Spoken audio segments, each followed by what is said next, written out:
Esse aqui é o Renault Kardian topo de linha e ele foi eleito o carro do ano de 2024. Isso significa que ele é o melhor carro ou o melhor negócio? Não. Então por que levar o SUV compacto da Renault?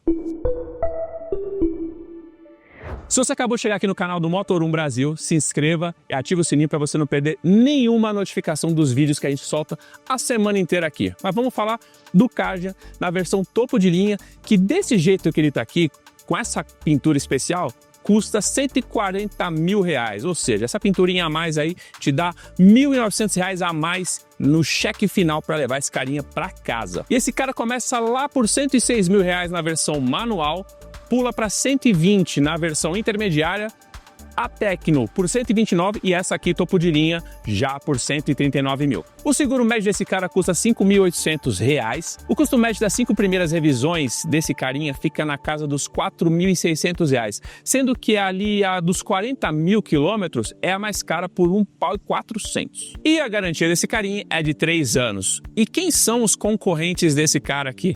Por faixa de preço, eu trouxe aqui o Nissan Kicks Play na casa ali dos 117 até 146 mil reais. Você tem algumas opções que tem um câmbio melhor resolvido, só que não tem motor turbo e também já é um projeto um pouco mais idoso. O Volkswagen Nivus Comfort9 por 143 mil reais, que dirige melhor, acelera mais, só que o espaço interno é um pouco menor. Não posso nunca deixar de passar aqui, de acordo com os comentários, que nessa categoria e faixa de preço, o Renegade sem nome é uma obrigatoriedade, por 118 mil reais. Só que se você quiser um pouquinho mais, você vai pagar ali quase 150 mil na versão Sport, já que é um SUV bem mais potente, tem um espaço ali bacana e tem um porte mais de SUV. E claro, Fiat Pulse Audace, que é mais barato, anda mais, só que tem um espaço um pouco menor do que o nosso amigo laranja aqui. Falando nisso, vamos dar uma olhada no design desse cara aqui.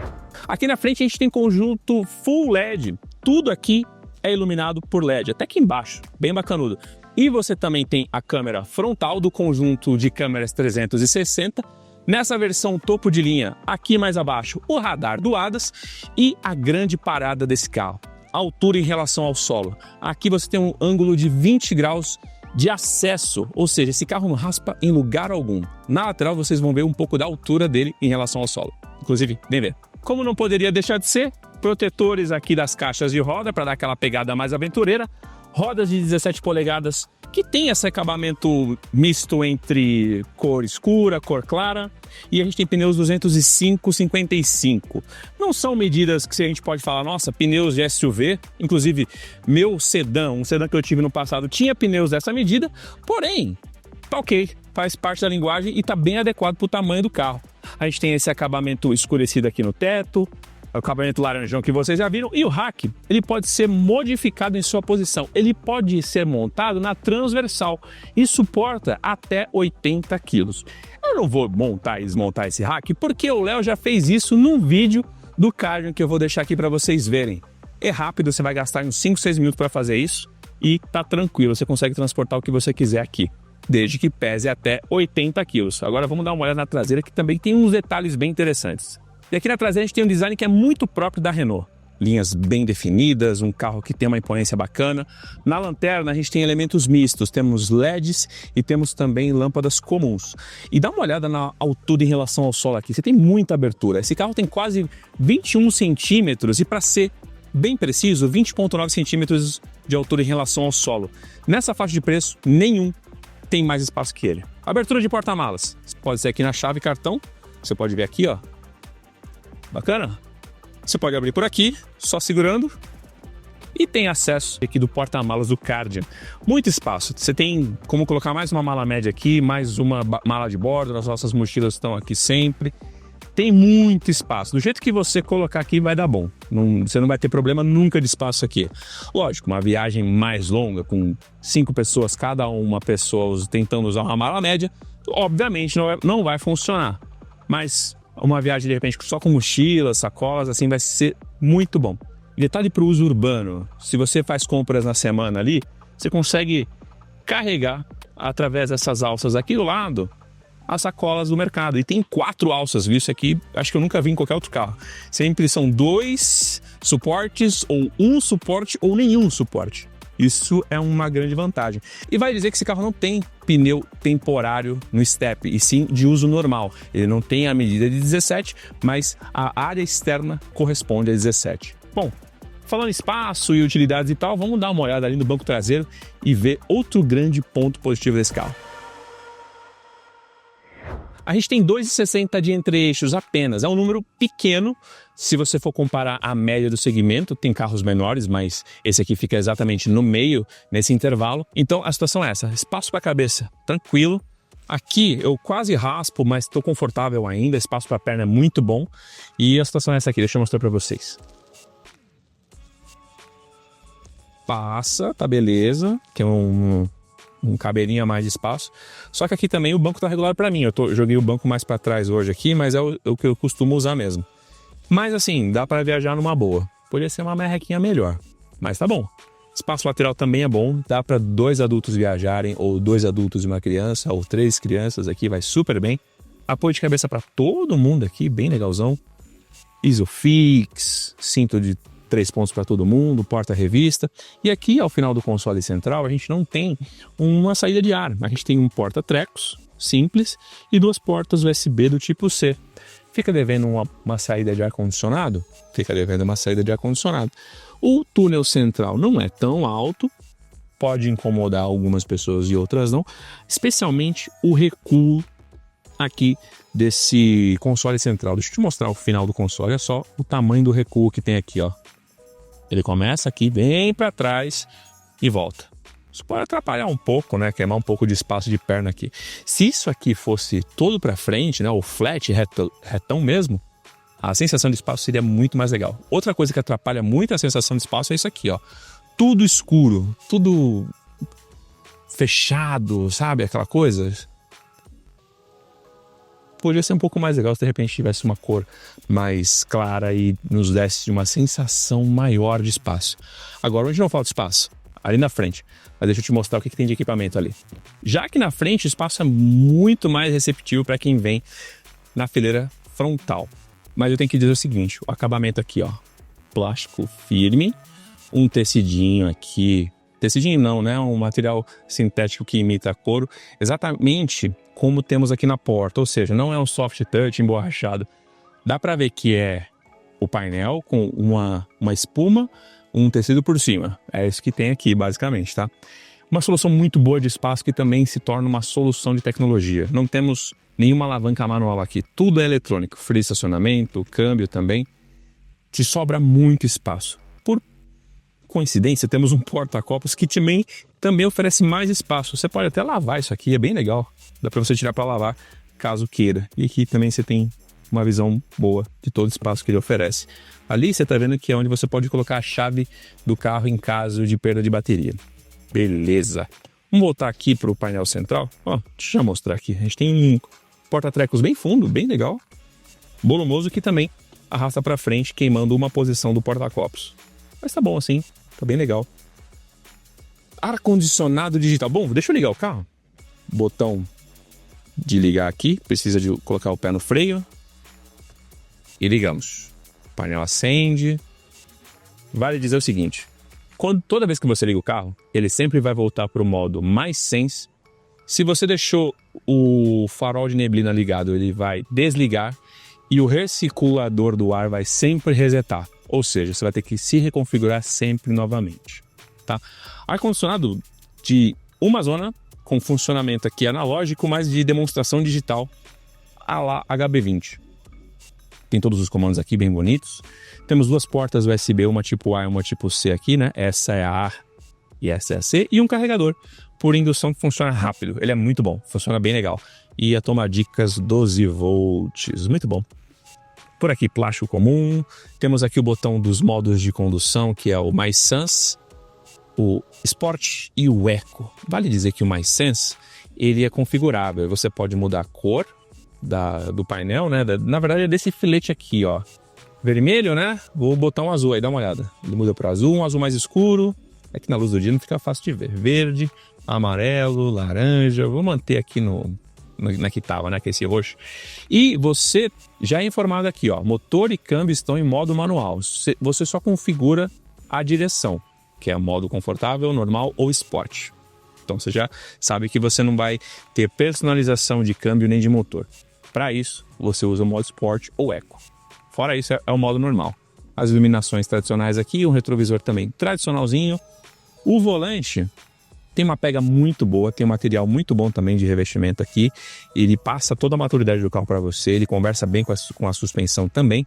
E detalhe, aqui a gente tem pedal shifts que você pode trocar entre o modo manual e o drive. Você pode fazer essa tocada um pouco mais na mão.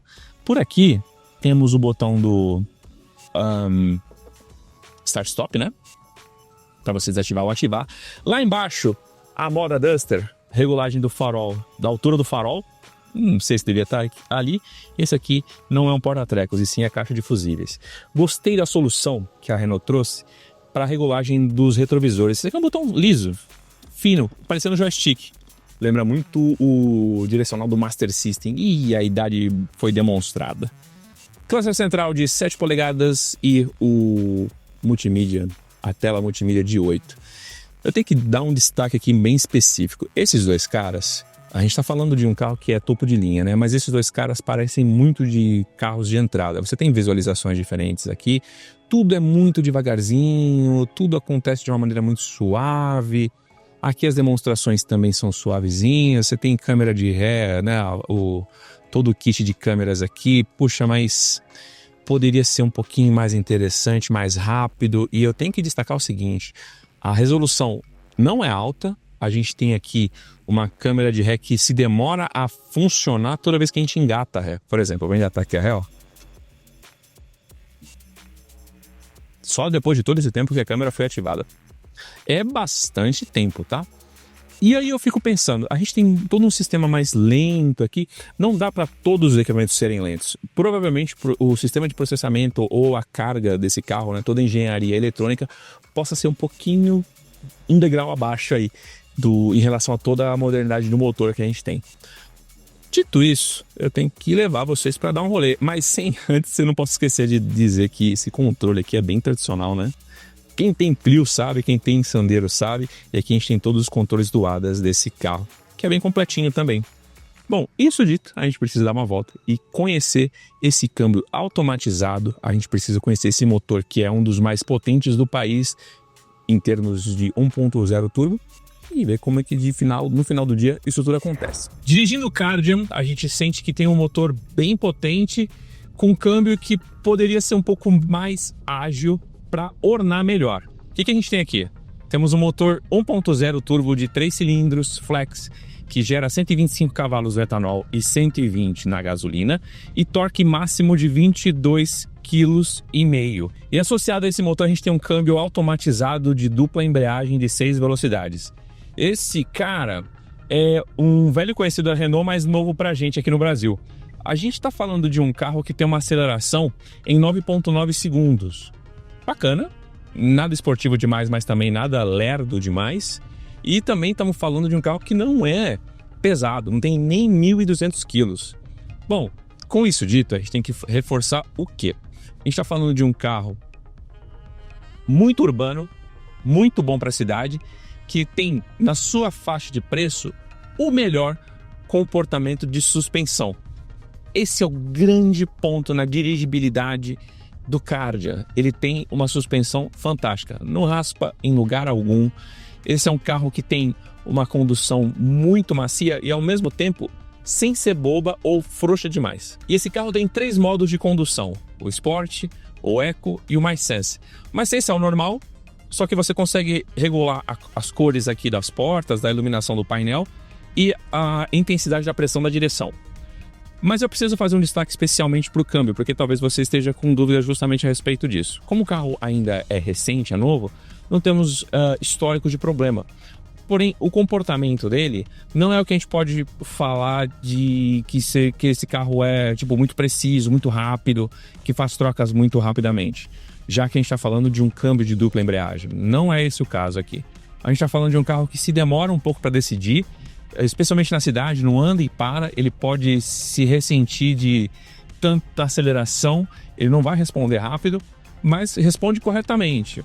Se você quer uma melhor experiência, talvez o carro com câmbio manual seja um pouco mais visceral, um pouco mais conectado a você. Então assim, por mais que você tenha um dos carros 1.0 com maior torque no país, quando você tem um câmbio que tem essa condição de funcionamento, você acaba não experimentando ou aproveitando o máximo de performance que esse motor pode dar.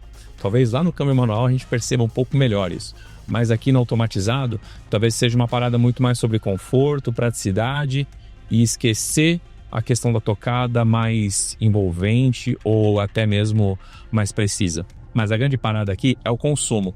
Ele faz um consumo muito melhor do que o Fiat Pulse. Você está vendo os números aí na tela? A gente está falando de um carro que pode chegar ou até ultrapassar, dependendo da tocada, dos 14 na estrada usando gasolina. E para fechar, estou passando aqui numa rua completamente ruim, que não é muito raro em São Paulo, e a suspensão se comporta muito bem. Talvez a gente escute muito barulho de pneu aqui e tal, mas a suspensão não dá fim de curso, não se inclina demais, não é macia demais, ou seja, não vai ficar rebatendo demais os ocupantes no carro a cada desnivelamento que acontecer, mas é um carro que vai te deixar muito confortável nesse sentido. Talvez de todos os concorrentes, todos os carros que estão na mesma faixa de preço, esse seja o mais interessante nesse aspecto. Mas resta saber se esse carro é para você ou não. Bora ver. E aí, vamos ver se esse carro é para você? Primeiro motivo para você levar esse carro e colocar ele na garagem aí da sua casa é se você quer realmente levar a suspensão mais interessante dessa faixa de preço. O carro não raspa em lugar nenhum, tem um comportamento super maduro e ele ainda consegue te dar uma tocada bem interessante. Segundo motivo é se você quiser um bom espaço interno e também espaço para malas, coisa que nesse segmento você consegue levar em geral um ou outro. E por último é se você quiser esse design mais modernão, mais estiloso do Kardian, com linhas mais recortadas e mais ousadas.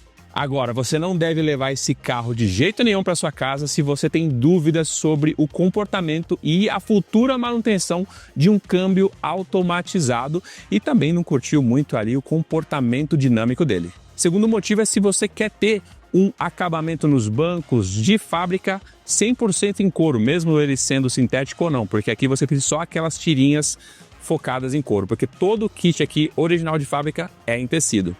E o outro motivo é se você quer uma multimídia e telas mais interessantes que tem lá no Volkswagen Nivus, e aqui você não tem nenhum opcional que possa melhorar isso. E aí, será que esse carro é para você? Eu vou dizer novamente aqui o vídeo do Léo, que já testou aqui esse carro uma vez no canal, para você ver as impressões do nosso editor-chefe. E eu fico por aqui. Se inscreva no canal novamente e ative o sininho. A gente se vê no próximo vídeo. Se cuida. Até mais.